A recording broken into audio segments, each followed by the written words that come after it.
You've spent decades making sure everyone else had what they needed. And somewhere along the way, you stopped asking yourself what you wanted. Not because you forgot, but because you stopped giving yourself permission. Today, we're talking about desire, where it went, why wanting things isn't selfish, and what it can actually look like to let yourself want more again without apologizing for it. Welcome to Create Your Best Empty Nest, episode 22. Desire isn't selfish, it's sacred direction. Okay, so if you're new here, welcome. I'm Marianne Iverson, and this is Create Your Best Empty Nest. And today we are talking about something I think every woman in this season needs to hear. Because here's what I see happening all the time. Your kids are getting ready to leave, or they've just left, and someone asks you, so what do you want to do now? And you go completely blank. Not anything for your kids, what's happening for your kids next, getting ready for college or their next step. What do you want next? And a lot of women go completely blank. Not because something is wrong with you, but because you have been so focused on everyone else for so long that you stopped practicing. That muscle is weak. You stopped asking yourself what you wanted.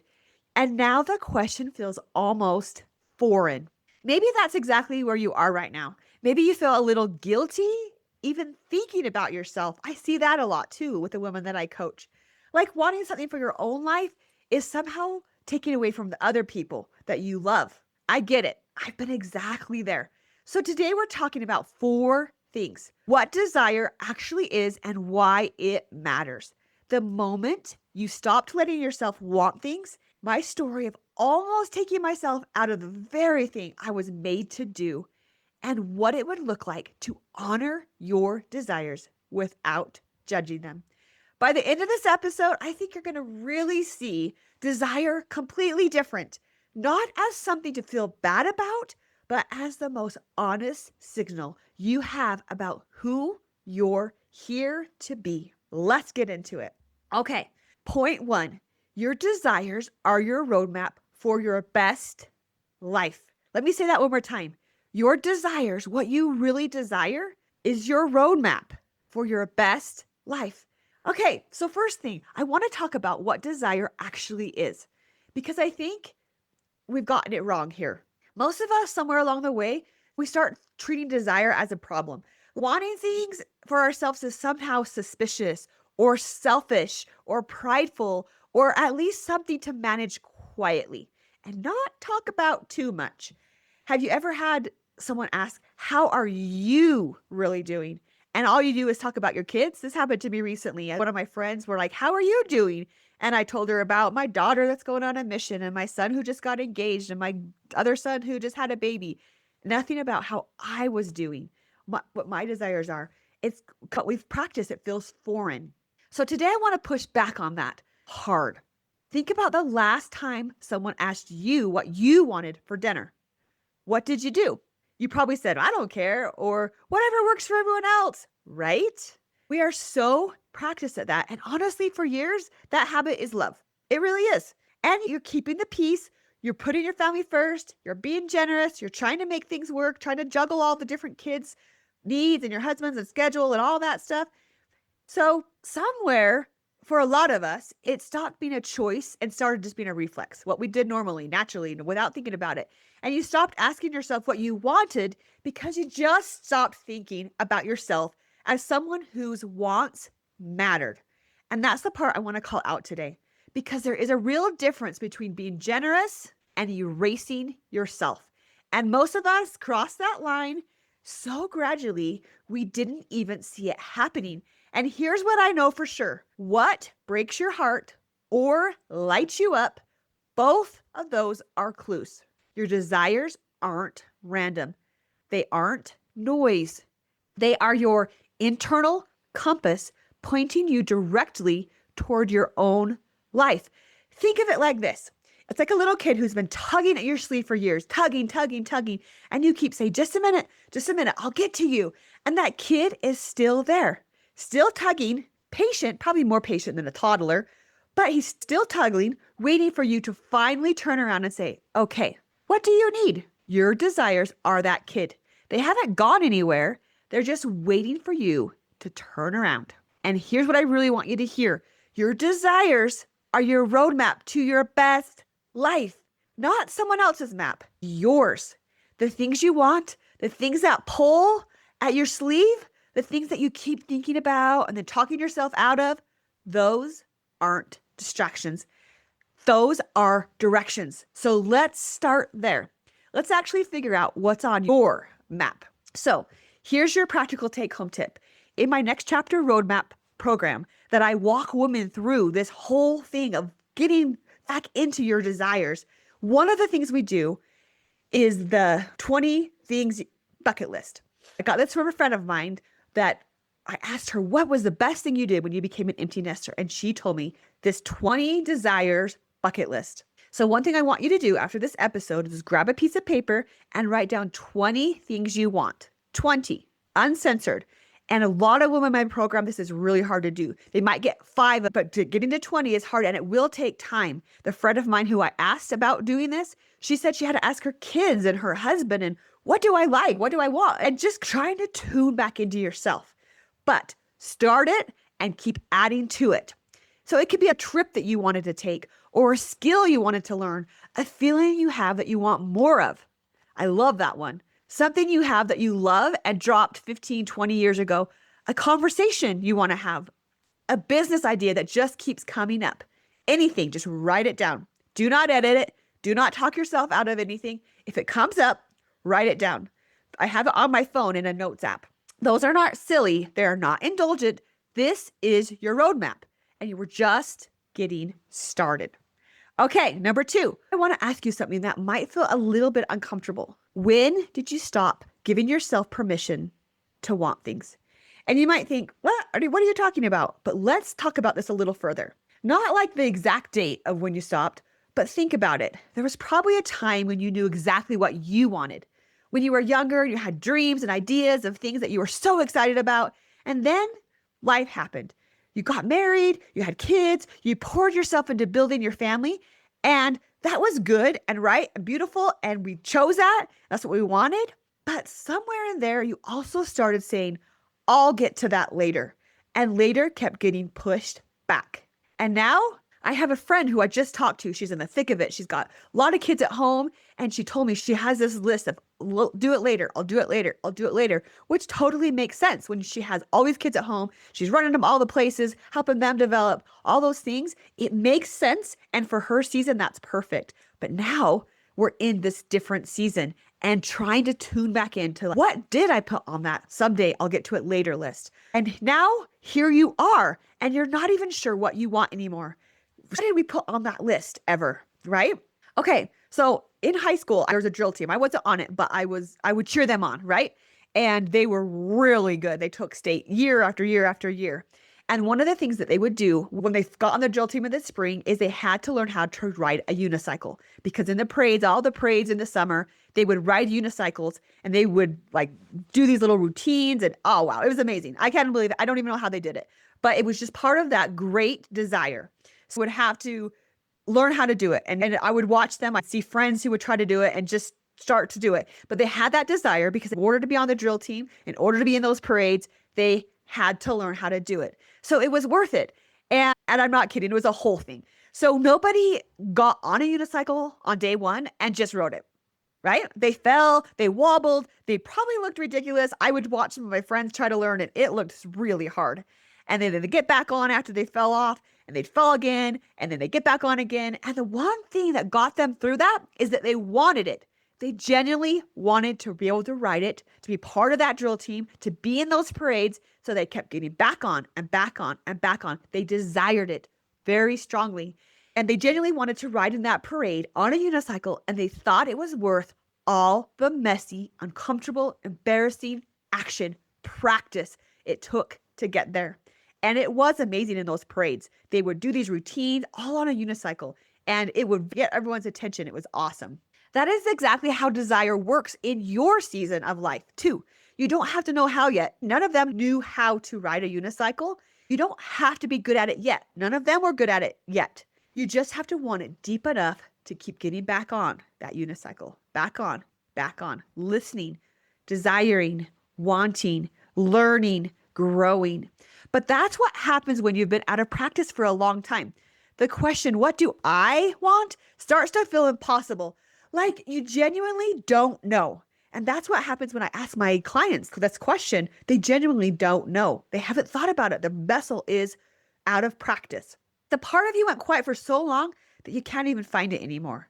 And that is not a character flaw. That is just a muscle that you stopped using. And muscles can come back. Recently, my husband started this new lifting program. And at first it was really hard and he was sore. And as you know, you've probably done something like this before over and over again. But as you work and you continue to get on, keep commitments to yourself and put the time in, the messy action, you get stronger and stronger. And he just keeps joking about how strong he is now and all that. But I'm proud of him. He started it and he's continued to work on it. So wanting things is a skill. Asking yourself what you want is a practice. And the more you do it, the easier it gets, just like when you start a new workout program. The more you do it, the easier it gets. So here's your practical take-home tip. This week, once a day, just once a day, ask yourself, what do I actually want right now? Not what everyone else needs, not what I should do, just what do I want? Start small. Do you want quiet? Do you want connection? Do you want 20 minutes with a book and nobody talking to you? Just practice naming it. That's the whole thing. Just practice saying out loud, even if it's just to yourself. You're rebuilding the muscle. That's it. Okay, next point. I almost talked myself out of the very thing I was made for. So here's my story, because I think you need to hear it. Like, really need to hear it. I was 46 years old. I had been a stay-at-home mom for 25 years. I had my first baby when I was 21 years old. And that was my choice. I loved it. I would not change it for anything. But when my youngest was a junior in high school, people started asking me, so Marianne, what are you going to do when you become an empty nester? People ask me that all the time. I'm sure you've heard that as well. And I felt like a senior in high school again. I don't know. There's so many options. I don't know. And I really started not liking that question because I genuinely did not know. And I didn't have a resume that made sense anymore. 25 years at home doesn't exactly translate neatly onto a LinkedIn profile, right? And I kept looking at the coaching world and thinking there's just so many coaches already. They've already started. They've been building their thing for so long. Who am I to show up now? I'm too late. I've missed it. And then I went on a hike with a friend of mine and she looked at me and said, Marianne, you have 15, maybe 20 more years of your husband working. Your kids are leaving. What do you want? What do you dream about? If you want to start a business, a coaching business, do it. And I wanted to cry, not because the question was hard, but because I hadn't let myself actually think about it in so long that I didn't even know where to start. I had been busy taking care of everyone else that I completely stopped asking myself what I wanted. But here's the thing. I had actually been thinking about coaching for years. I had done some health coaching. I had dabbled in financial coaching. The desire kept showing up and I kept pushing it down someday, and saying, oh, I'm too late. It's too crowded. Too many people are already doing it. And then someone said something that stopped me cold. They said, if you have teeth, you need a dentist. And if you have a human brain, you need a life coach. And there's always room. Everyone has a human brain. There is room for you. So I went back to school. I got certified. I started. It was messy and imperfect and honestly kind of scary. But the desire kept me going. The desire to help women who were in this exact season that I had just been through. You. That desire wasn't vanity. It wasn't ego. It was direction. It was sacred direction. And what I know now that I wish I had known then is this. I wasn't too late. I was just early in a new season. And I really want you to hear that too. Say it with me if you need to. I wasn't late. I was just early in a new season. And friend, if that's you too, whatever you've been telling yourself you're too late for, that is a thought your brain is offering you to keep you safe. I'll do it someday. The timing's not right. It feels like a fact. It feels like reality, but it's not a fact. It's fear wearing a wristwatch. You're not behind. You're not too old. You're at the beginning of a season that's actually yours. And maybe for the very first time. Isn't that exciting? Here's your practical take home tip. Write down one thing you've been telling yourself that you're too late for, or maybe someday, or later on. Just write down one thing. And then ask yourself this. If a friend came to you and said that exact thing, if she said, I think I'm too late for this, would you believe her? Would you agree with her? What would you say to your friend? You wouldn't. You would tell her she's wrong. So why are you believing that about yourself? All right, last point. What would it look like to honor the desire without judging it? And I think that is really important because I talk to a lot of women who get to this point and say, okay, Marianne, fine. Maybe I do have desires.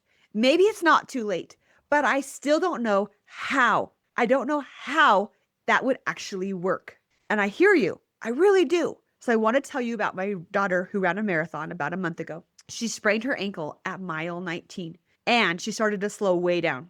She called us first of all and said, what do I do? What do I do? She was like, I'm not giving up. I'm finishing this race, but I don't know what to do. And so we gave her a few ideas, tie your shoe tighter, those things. And we also said, you could just be done. You don't have to finish, but she was determined to finish. I love that about her.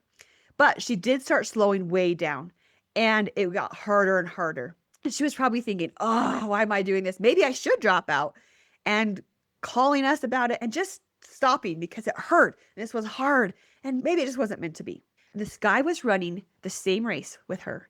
And he pulled up right next to her and he grabbed her arm. He said, not on my watch.